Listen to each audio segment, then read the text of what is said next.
Hi, today we're going to make a summer bread pudding.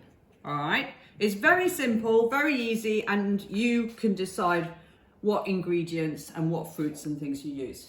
As ever, the first thing we're going to do is wash our hands, put on a clean apron, make sure we're super duper clean. So lots and lots of soap and lots of rubbing all round.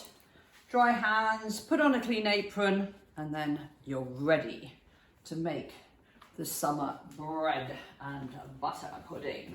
Okay, so this is a cold dessert, so it will need time to chill.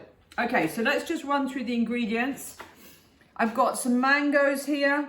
I've got blackberries, blueberries, raspberries. You could use strawberries. I've got cherries. If you use cherries, obviously you've got to take the pip out. There's the mango, that's the hedgehog. I've got some jelly, but you don't have to use jelly. The jelly needs to be made in advance, so remember that it will take a couple of hours to chill in the fridge before using. I've got some already made up custard, a little bit of sugar, we don't need huge amounts, soft butter, important, bread, you choose what kind of bread you'd like, white bread, brown bread, whatever bread you want. Obviously the brown bread is the healthier one. Okay, sprinkles for the top if you would like, up to you. And as I say, you can use any fruits that you want. Equipment wise, not a huge amount. Sharp knife, obviously get permission or do this with a parent. A chopping board. The round ended knife is for buttering the bread. Mixing bowls you'll need for your fruits. Serving bowl is best if it is a glass one, because this is how it's going to turn out. Measuring jug if you want to use the jelly. Colander is important to make sure that you wash the fruit well. Okay, right, brilliant. So very simple, this recipe. So you're going to take your glass bowl and you're going to butter the bread. Easy peasy. You can really be imaginative with this, because basically all you're doing is making a surround, really. You're making it into the dish. So you just literally push it in like that. Now the butter is there really to help it come out. Now I've put it that way round, okay? But if you prefer, you can do it the other way around. It doesn't really matter. Just gives a little bit more flavor. All right, so I'm going to put another piece in there. I'm going to actually go with a bit of brown here just to make it a bit more healthy, and also it's going to look nicer when it turns out, because you can see here I've got a two-tone. I've got white bread and brown bread. You could also use a 50-50. All right, so there we go. That's lined like that. Okay, looks like that from the back. Okay, so then all you're going to do is you're going to add some of your beautiful fruits.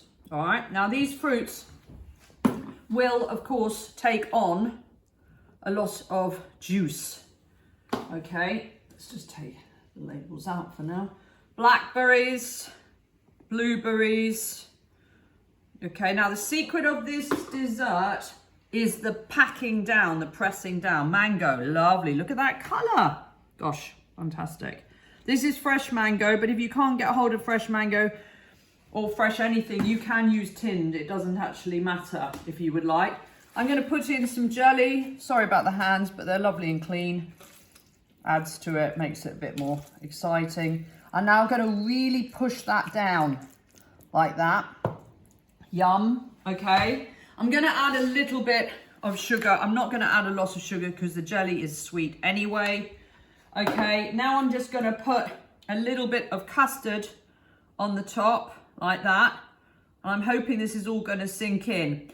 The other thing you could do is, if it's not moist enough, is you could add some apple juice, you could add some orange juice, or any kinds of juices. It's completely up to you. Okay, so it needs to be pressed down. So I'm going to put on my last piece of bread. I'm going to pack it down like that. Okay, and then I'm going to get a piece of cling film, and I'm going to cling film it really tight all the way around like that. Okay, and I'm going to weight that down, and what's going to happen is all that beautiful fruit is going to ooze into the bread, and you're going to put that into the fridge. All right, so the best thing to do is put it on a plate or something. You can put it into the fridge like that, wait a few hours, and with your fingers crossed, hope that it turns out like this. Now let's open this one and see how it is. Okay, so down the middle I go. Okay, sharing is caring. I'll take a piece out there and let's have a look and see. Yes, you can see the fruit, you can see the jelly, you can see the custard, and that will be delicious. And there you have your summer bread and butter pudding. Enjoy.